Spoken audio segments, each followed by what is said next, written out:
Well, hello chaps, it's Ian the storyteller here, and I hope you enjoy the story that we've prepared for you.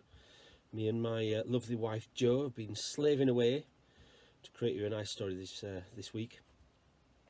Brought to you by Eureka at home, and it's looking like we've got a little bit more freedom, but we're not quite there yet. We can't quite make our way down to Eureka, but it's coming pretty soon. But we've got something very exciting for you before we tell you the story. We've got a competition for you, actually, and my good friend Mr. Pumpernickel, Professor Pumpernickel, I hope you've been seeing his videos, and my good friend Gakko, they've been making different videos for you to watch as well. They're also going to be running their own competitions, so each week you have 3 chances to win the competition, and this is what it is. You see, in a minute I'm going to give you a riddle, and you have got to see if you can get the answer to my riddle. And if you can get the answer, or you want to have a guess, all you've got to do is underneath the video, when you've finished watching it, put the answer in the comments box underneath, and we'll gather up all the answers, and our friends down at Eureka, our friend Sophie down at Eureka, is going to draw out one of the names who have got it right out of a hat. The prize is a family ticket to Eureka, so when it opens again you can come down for free, and we're going to run it every week now, and until we stop making the videos, and then hopefully we'll be back out and we'll be able to see you in person.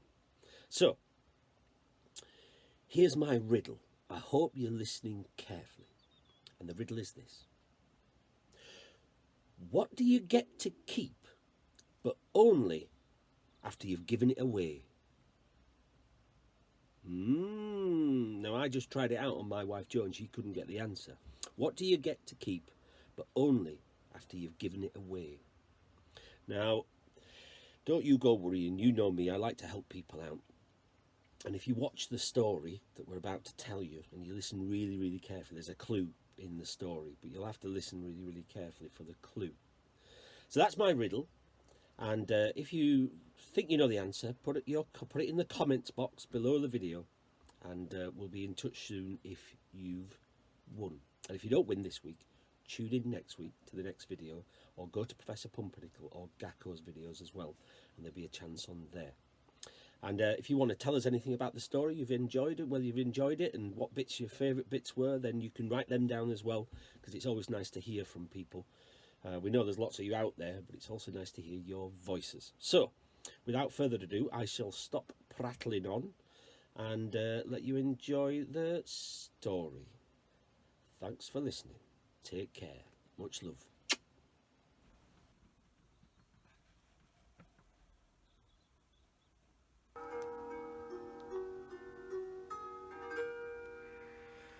Well, you know, there was once a town in the north of the world that really wasn't a very happy place to be.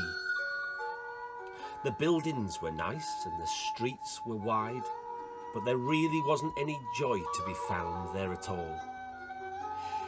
You see, everyone was truly miserable.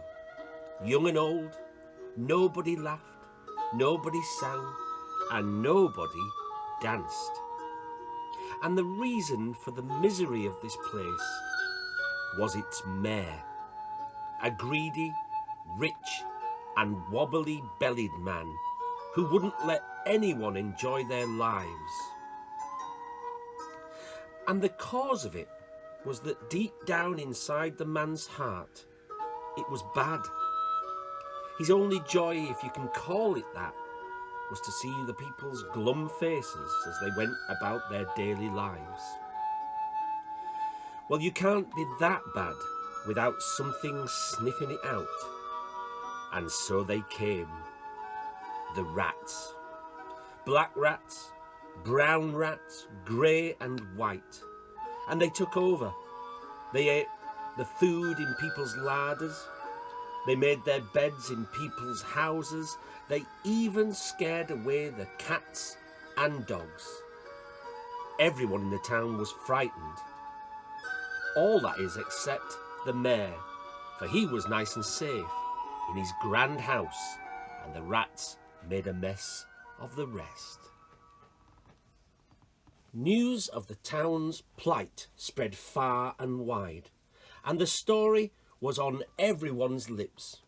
You see, eventually, the townspeople, as you would expect, became angry, and they took their anger to the mayor, who, fearing for his safety, put word out that if anyone could rid the town of the rats, they would be paid handsomely.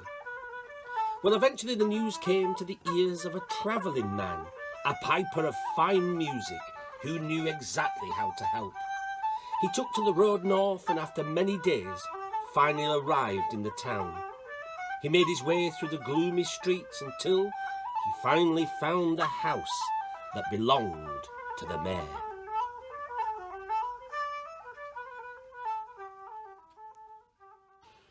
My good man, are you capable of ridding the town of these horrible rats? I am that, sir. But my job will come at a price. To rid the town of every last rat, I want 1,000 golden coins.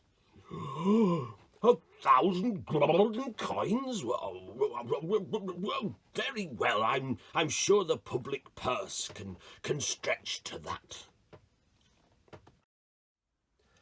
And so, true to his word, the piper took to the town square, and with pipe in hand, he placed it to his lips, and he began to play.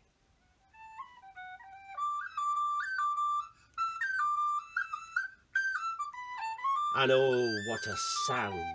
A hearty jig that drifted to the ears of every rat about. They came, all of them, brown, black, grey and white. They came from the larders, from under the floors and beds. They came and danced on tiny feet. And didn't the piper dance them to the river?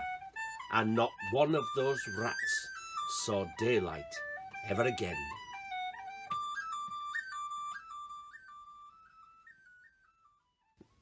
I say, old chap, you did a marvellous job, but 1,000 gold coins is a bit steep, old man. Here, take 50.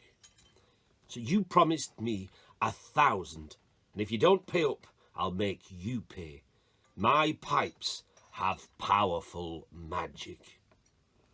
Listen here, chum. Don't you threaten me. I've got friends in high places. Go on, be off with you.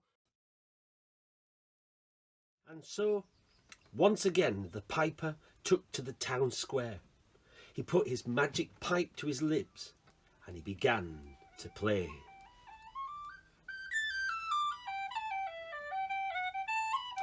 But not this time to get rats to dance. No, no. This time, his hearty tune was for the children.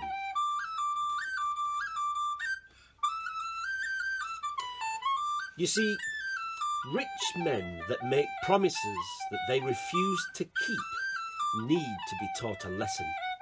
And this was one lesson that the greedy mayor would never forget. The piper, he played. The children, they danced. And oh, how they danced. And they followed.